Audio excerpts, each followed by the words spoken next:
Today in the Daily Dose, Aaron Burr.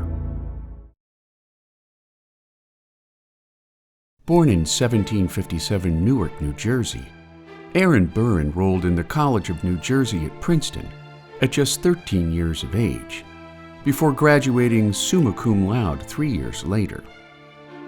His subsequent law studies at Litchfield Law School in Connecticut were tabled upon the outbreak of the Revolutionary War, where he joined Benedict Arnold's men on their expedition to Quebec, earning the rank of major before serving under George Washington at his home in New York. Returning to his law studies after the war, Burr passed the bar exam, where his prosperous New York City practice landed him an appointment as Attorney General of New York. Winning a U.S. Senate seat in 1791, 9 years later, Burr ran for president with Thomas Jefferson, becoming Vice President of the United States when an electoral tie with Jefferson forced a vote in the House of Representatives, a defeat Burr believed to be orchestrated by his long-standing rival, Alexander Hamilton. Burr's simmering hatred for Hamilton led to a duel between the men on the morning of July 11, 1804, where the sitting vice president shot Hamilton to death, effectively ending both men's political careers.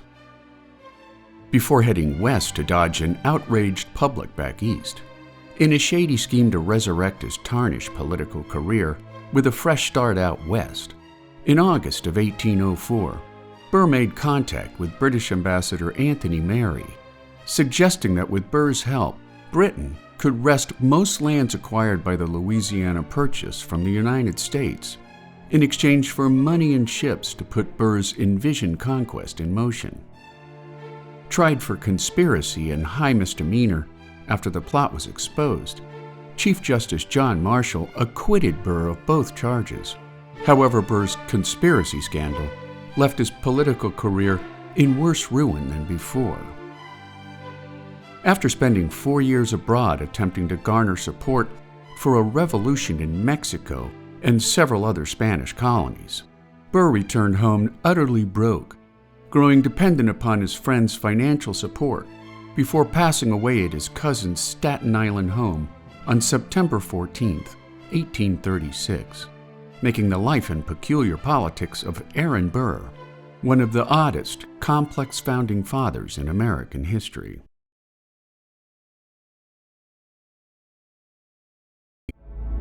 Alexander Hamilton. Born in the Caribbean in 1755, by age 11, Alexander Hamilton was hired as a clerk in a trading company on St. Croix, and after he wrote an eloquent letter describing a 1772 hurricane that struck the island, locals raised money to send him to King's College in New York, where he quickly involved himself in the push for American independence.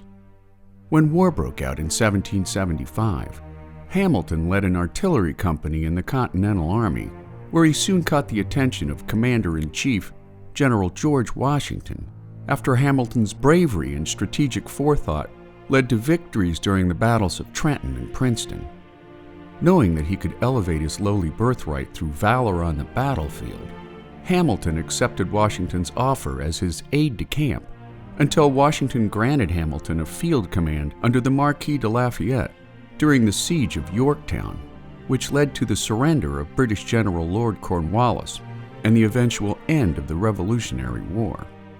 After the war, Hamilton passed the New York bar exam before setting up a law practice in New York City. In 1787, he was chosen as a delegate to a federal convention in Philadelphia designed to overhaul the Articles of Confederation.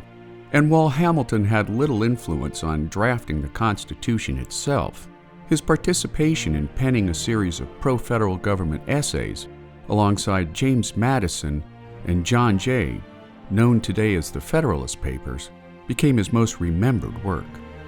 When Washington was unanimously elected as the first U.S. president in 1789, Hamilton was tapped as the first Secretary of the U.S. Treasury, where he pushed for the need for a national banking system and the federal absorption of state debts.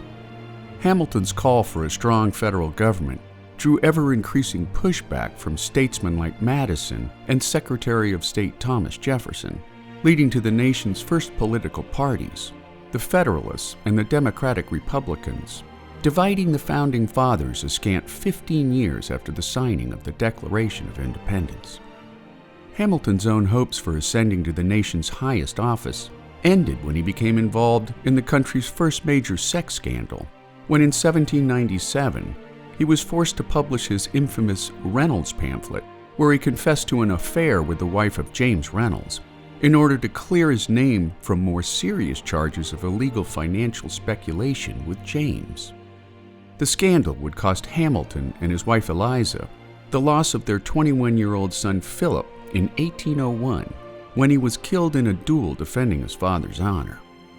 Hamilton himself was involved in no less than 10 affairs of honor due to his combative personality, the last one ending his life on July 12, 1804, following a duel with sitting Vice President Aaron Burr the previous day, making the life of Alexander Hamilton an important ignition point in America's long tradition of political dissension.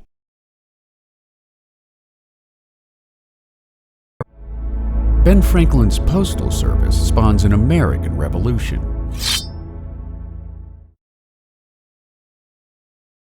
By the still tender age of 31, Ben Franklin had already built a prosperous business as a printer, shopkeeper, and publisher of the Pennsylvania Gazette, not to mention the author of the wildly successful Poor Richard's Almanac. In 1737, he was appointed postmaster of Philadelphia, after British authorities removed his predecessor for failing to submit financial reports. Being a local postmaster didn't come with much pay, but it did allow Franklin to mail his newspaper to readers at no cost, making the Pennsylvania Gazette one of the colony's most successful publications. Comparable to how politicians and celebrities rely on platforms such as Twitter, Franklin used the mail for self-promotion of his many achievements, making the Founding Father one of the world's most admired Americans. Due to his meticulous record-keeping, Franklin was asked by his British overlords to manage Britain's colonial mail service from 1753 to 1774, allowing Franklin to supercharge a primitive courier system connecting the 13 fragmented colonies into an efficiency-driven organization that sped deliveries between Philadelphia and New York City to a mere 24 hours. Franklin's travels along the post roads of colonial America would inspire his revolutionary vision for how a new nation could thrive independently of Britain. But not even Franklin could imagine the pivotal role his postal service would bring to the American Revolution. By the early 1770s, Franklin's fellow patriots had organized underground communication networks, the Committees of Correspondence, followed by the Constitutional Post, that allowed the Founding Fathers to talk treason behind the backs of their British rulers. In 1775, 3 months after the battles of Lexington and Concord, and well before the Declaration of Independence was even signed, the Continental Congress turned the Constitutional Post into the Post Office of the United States, whose operations became the first, and for many average Americans, the most significant function of the newly formed government. James Madison and other Founding Fathers understood how the Post could support a fledgling democracy, delivering inexpensive newspapers and political pamphlets that shed light on British tax bills designed to pay back Britain after her defense of the colonies during the French and Indian Wars. Put simply, Franklin's efficient management of the world's first social media platform allowed like-minded Americans to join forces in their common desire for independence.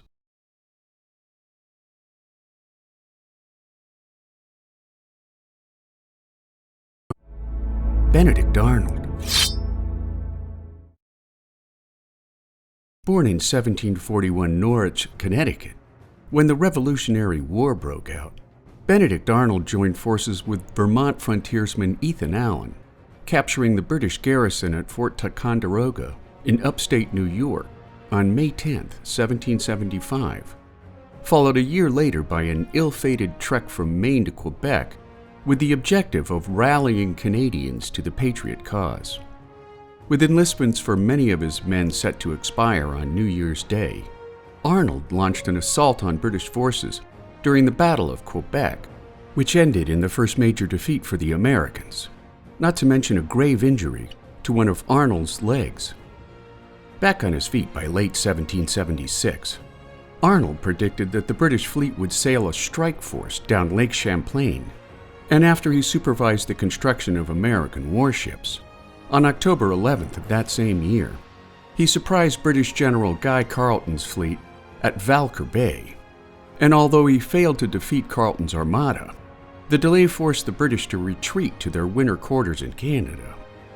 Despite his contributions to the Patriot cause, Arnold felt resentment when 5 junior officers were promoted above him, resigning his commission in 1777, despite urgent appeals by General George Washington to reconsider his decision.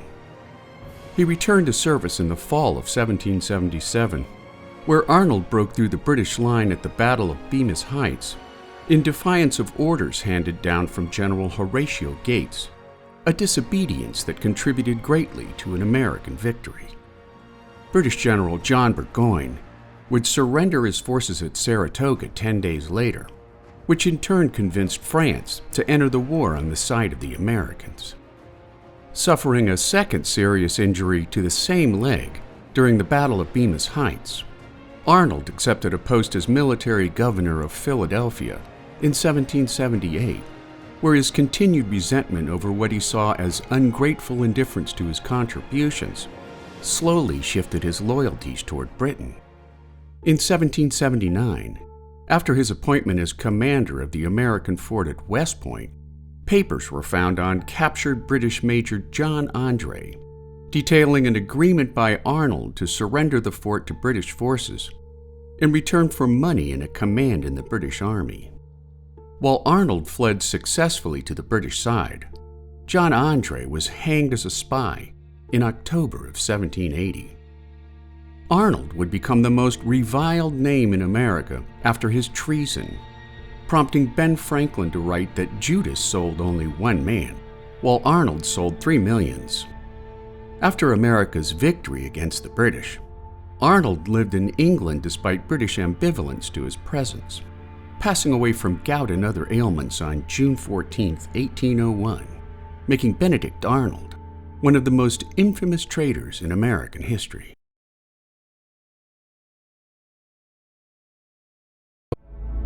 The Boston Tea Party. After years of rising tension between colonialists and their British overlords, nearly all of it focused on taxation of inbound goods to the colonies without representation in British Parliament. The issue finally came to a head when Britain refused to cancel their tea tax in the same manner as they had done for taxes imposed under the Stamp Act of 1765 and the Townshend Acts of 1767. In response, colonialists boycotted tea sold by the British East India Company, which caught the enterprise financially flat-footed, with millions of pounds of unsold tea. In May of 1773, British Parliament further incited the colonialists by passing the Tea Act, which allowed the British East India Company to sell tea to the colonies duty-free, while at the same time taxing the tea when it landed in colonial ports. Led by prominent merchants and smugglers John Hancock and Samuel Adams, tea smuggling into the colonies skyrocketed. Founded by colonial merchants and tradesmen who originally opposed the Stamp Act, on December 16, 1773, the Sons of Liberty gathered at Griffin's Wharf in Boston to protest the arrival of the Dartmouth, which along with her sister ships Beaver and Eleanor, had all arrived from China with full cargoes of tea. A subsequent vote was held at the Old South Meeting House, where a large group of colonists voted to refuse to pay taxes on the tea or allow the tea to be unloaded, stored, sold, or used anywhere in the colonies. When British Governor Thomas Hutchison refused to allow the ships to return to Britain without first paying the tea tariff. The gathered colonialists vehemently refused the governor's edicts, and once nightfall was upon Boston Harbor, upwards of 100 men, many reportedly members of the Sons of Liberty, disguised themselves as Native Americans before boarding the ships and tossing some 342 chests of tea into the water. Weighing in at some 45 tons of Chinese tea, the work would take 3 hours to fully empty out the cargo holds. While some important colonist leaders such as John Adams were thrilled to learn Boston Harbor was covered in tea leaves, others were not so supportive. In June of 1774, George Washington wrote, "The cause of Boston ever will be considered the cause of America," yet his personal view of the event were far different from his public stance. He voiced strong disapproval of their conduct in destroying the tea and claimed Bostonians were mad. Ben Franklin insisted that the British East India Company should be reimbursed for the lost tea, and even offered to pay for it himself. No one was hurt during the 3-hour Boston Tea Party, and aside from the destruction of some 90,000 pounds of tea and a solitary padlock, the ships themselves were left unharmed. In fact, as the flash mob of patriots finished offloading the tea that night, they swept the decks of all 3 ships before retiring to their homes.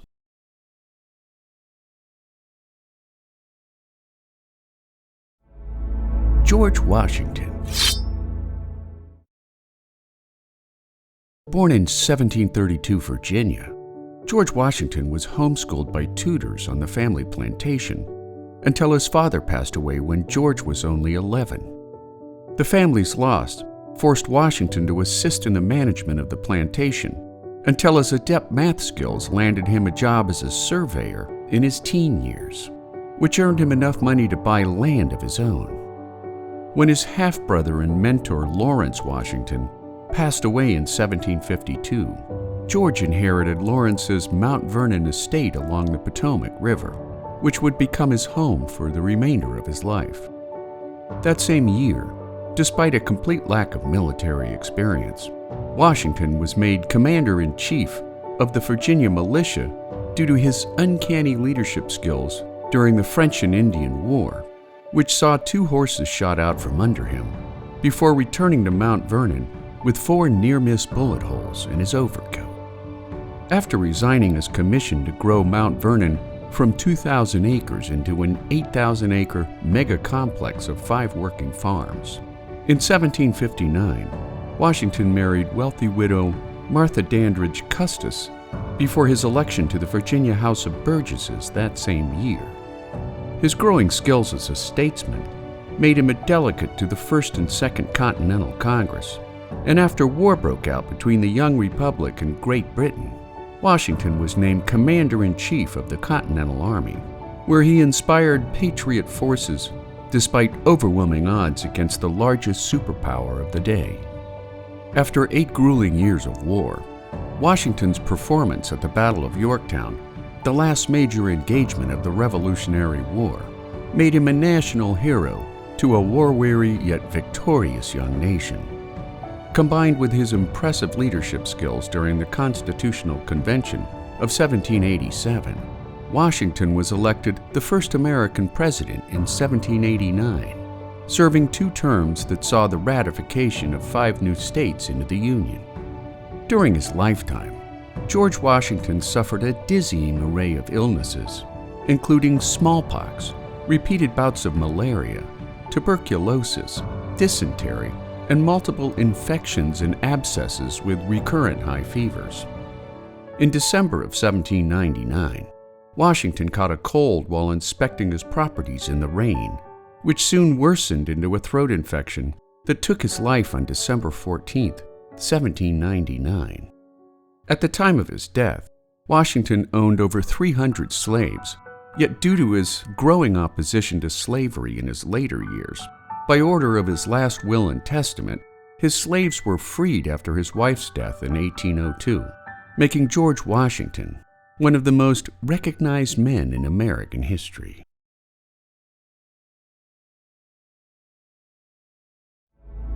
John Hancock.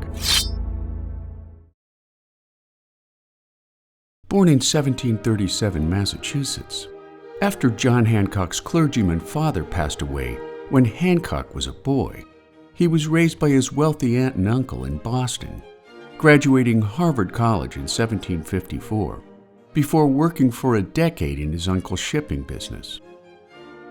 Upon his uncle's death in 1764, Hancock inherited a vast fortune and a thriving business, soon making him one of the richest men in the New England colonies. Entering local Boston politics as a selectman, after British Parliament imposed a steady stream of taxes on the colonies through what became known as the Intolerable Acts, in part to help pay for the colony's defense during the French and Indian War. Anti-British sentiment reached a high point with such insurrectionist protest acts like the Boston Tea Party, which in turn helped to give the region its nickname, the Cradle of Liberty. Coming into direct conflict with the British, when officials seized one of his merchant ships in 1768, under claims of tax avoidance by illegally offloading cargo, Hancock became increasingly involved in a nation's push for independence, soon declaring Massachusetts an autonomous government when he was elected president of the Massachusetts Provincial Congress. Chosen as a delegate to the Second Continental Congress, Hancock's revolutionary activities made him a leading target for British authorities, narrowly avoiding arrest in Lexington, Massachusetts, after Paul Revere's midnight ride and the ensuing first shots of the Revolutionary War at the Battle of Lexington and Concord. Elected president of the Continental Congress in May of 1775, a body that would govern the new nation during the entirety of the war. According to legend, Hancock signed the Declaration of Independence in large bold letters so that King George III could see his name without the need for glasses.